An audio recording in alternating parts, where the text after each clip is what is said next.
Welcome to this episode of the Geek Therapy Radio podcast. If you haven't subscribed yet, I'd very much appreciate if you consider it. Also consider subscribing to the YouTube channel. Your consideration for subscribing is not lost on me. I very much appreciate it from the bottom of my heart because I know there's a lot of content out there. So your consideration to subscribing to the Geek Therapy Radio podcast or Geek Therapy Radio on YouTube or Facebook, Instagram, any of that stuff, it means a lot to me even to that you're thinking about it. So let's move on to the iPhone 11 event. Basically, that's pretty much what it was. Arguably, with Apple's fall September announcement, 2019 announcement, the iPhone 11 and iPhone 11 Pro were the two biggest deals. Some of us kind of hoped to hear anything new about the MacBook Pro 16 or any. I know it's far-fetched and it's kind of naive of me to wish for this, but I still wish in each one of these events that they announce something new for the MacBook Pro 13, that they will announce a discrete GPU, but that's neither here nor there. I wasn't really expecting anything like that from this event. I kind of was hoping to hear a little bit about the MacBook Pro 16. We didn't hear anything about that, so arguably the two biggest things to come out of this 2019 fall Apple announcement event were the iPhone 11 and the iPhone 11 Pro. Also, kind of out of left field was the updated iPad. Not the iPad Pro, just the basic iPad. Essentially, it goes from 9.7 inches to 10.2 inches for the new iPad. Yeah, 10.2 inch display. It's a little bit higher resolution. It's the same processor. So the same processor, the A10 Bionic processor, which is no slouch. It's definitely not Apple's highest end tablet processor, but the A10 Bionic processor is still quite powerful for a basic iPad. I've got the iPad 9.7, and essentially, if you have the 6th generation iPad 9.7, the only thing the 7th gen adds really is a slightly bigger screen and more resolution. Pretty much nothing else is changed of note.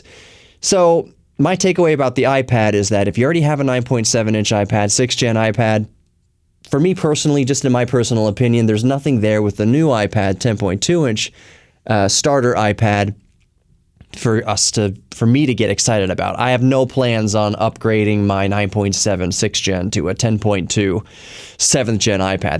There's just not enough there, and we'll wait to see. What's interesting is what the benchmarks are going to be, because since they didn't change the CPU but they did increase the resolution, that seems to me like it's a higher tax on the processor to push the extra pixels. Will it matter much, really? I don't really think so. I'm very happy with the performance of my 9.7-inch 6th gen iPad, but there's nothing compelling there in the 7th gen. Okay, so the other announcements were the Apple Watch, the Series 5.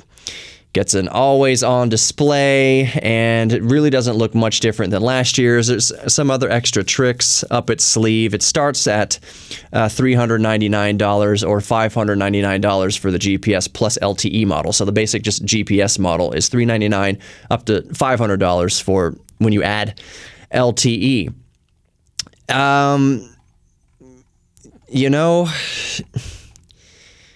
Okay, Apple TV Plus.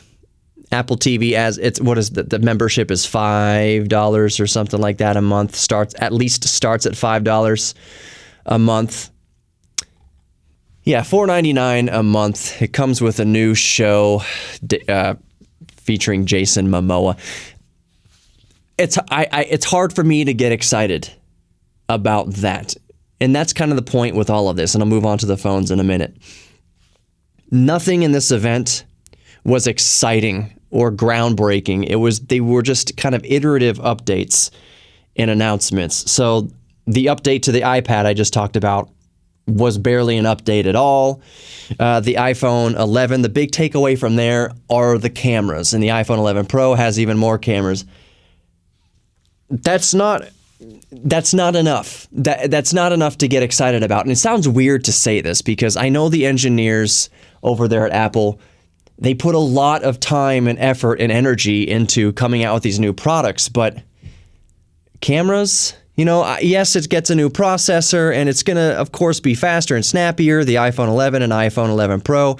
And yes, the iPhone 11 improves on the XR, and it starts at $699, which is $50 less than the XR started with last year. So, but are the cameras going to be enough? And I kind of want to know what you think. If you're watching this on YouTube, if I even upload this to YouTube, let me know in the comments. Are you excited about anything that Apple has announced at this fall 2019 hardware announcement and service announcement? I'm not.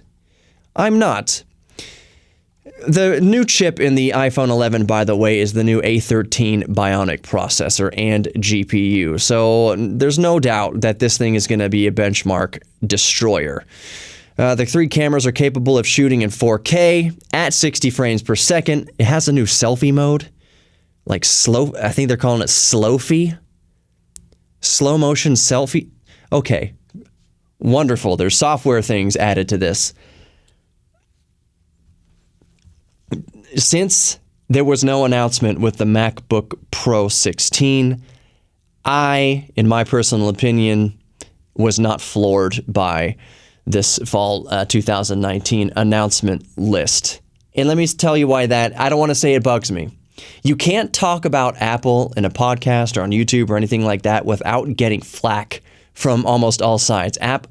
Saying something critical of Apple is basically facing your own execution squad. You cannot criticize Apple without taking some heat. Similarly, and even worse, you can't praise Apple for anything. You can't give Apple kudos for anything. I've given Apple kudos and criticism, and each time you stick your neck out about Apple, you receive criticism. But that's fine. That is completely fine. My criticism with this 2019 announcement, fall 2019 announcement, is simply that this thing was touted as being an innovation-only event, playing on the word invitation only. So they send out to all the tech sphere, tech YouTubers, tech publishers, tech writers, bloggers, vloggers, anything like that, that you were invited to this event in person by innovation only. So there's that word, innovation.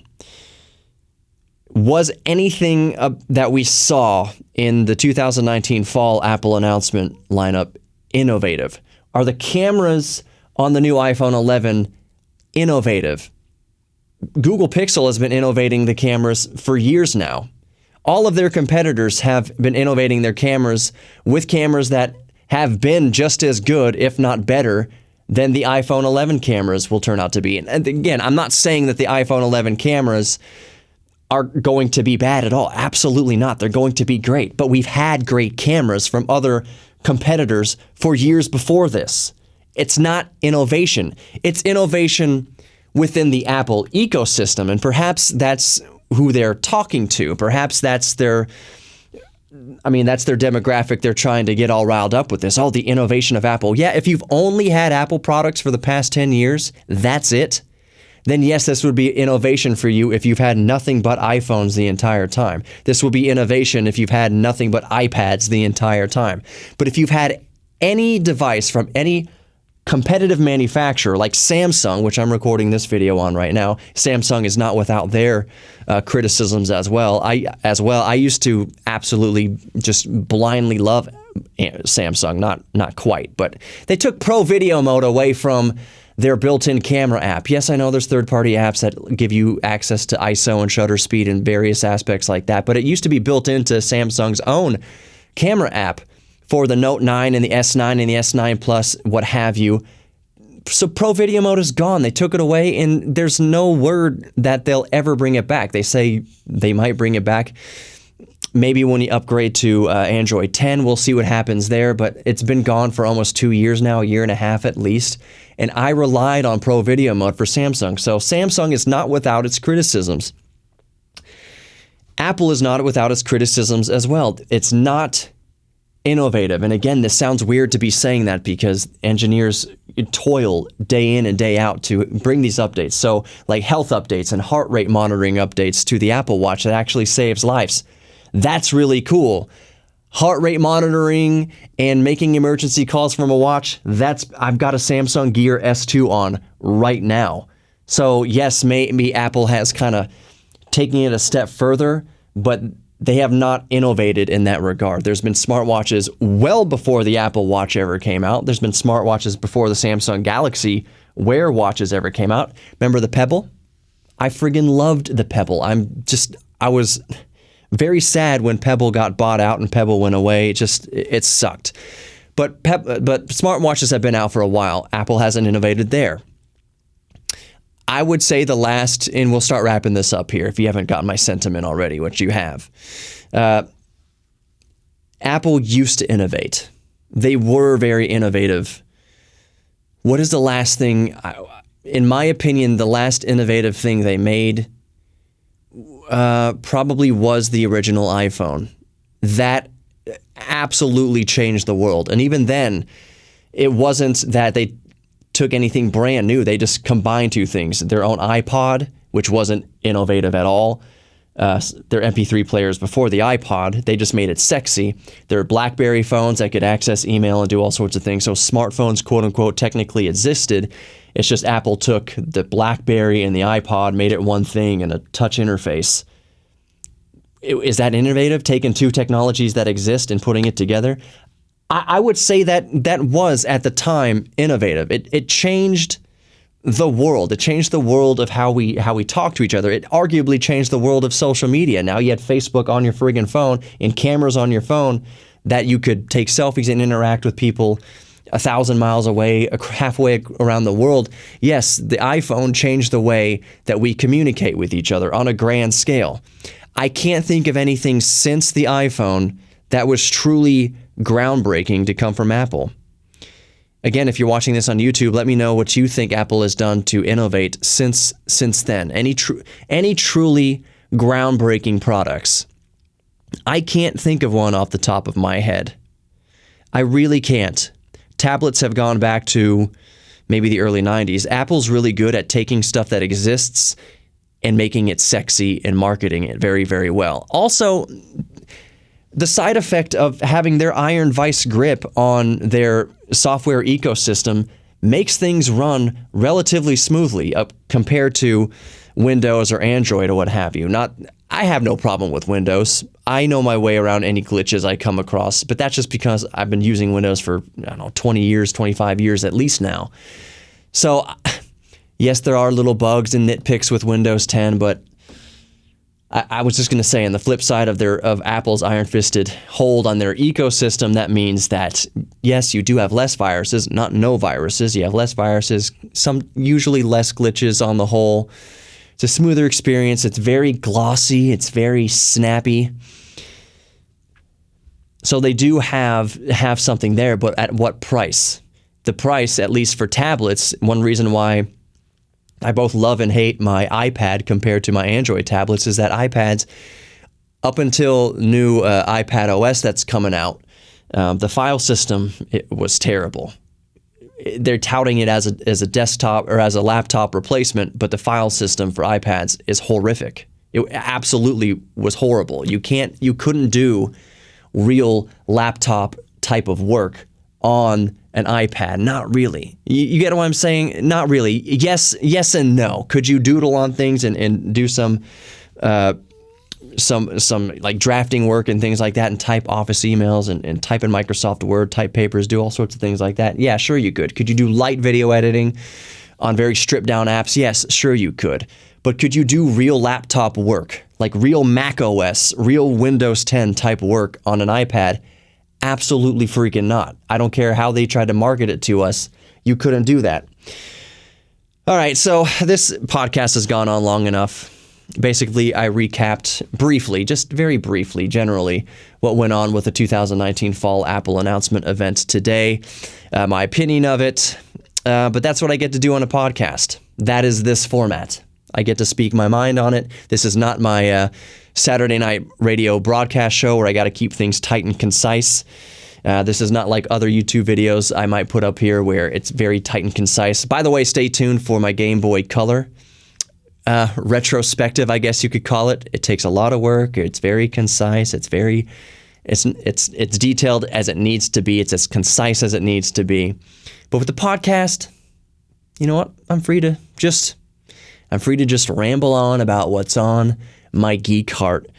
In this case, today, about Apple's 2019 fall announcement. So I think that's going to do it. I think I've made my case perhaps more than I even needed to. We're going on about 17 minutes or so here, so I'm going to wrap it up now. Remember that we're all geeks about something, so embrace your inner geek. And if you don't take away anything from what I've said here in this content, it really isn't important on the grand scheme of things compared to the fact that you are worthy of love. You are worthy of being loved. You are worthy of giving love. You are worthy of love in general. So don't sell yourself short. Know you are loved and you are worthy of love. So until next time, take care, everybody. I'll see you later.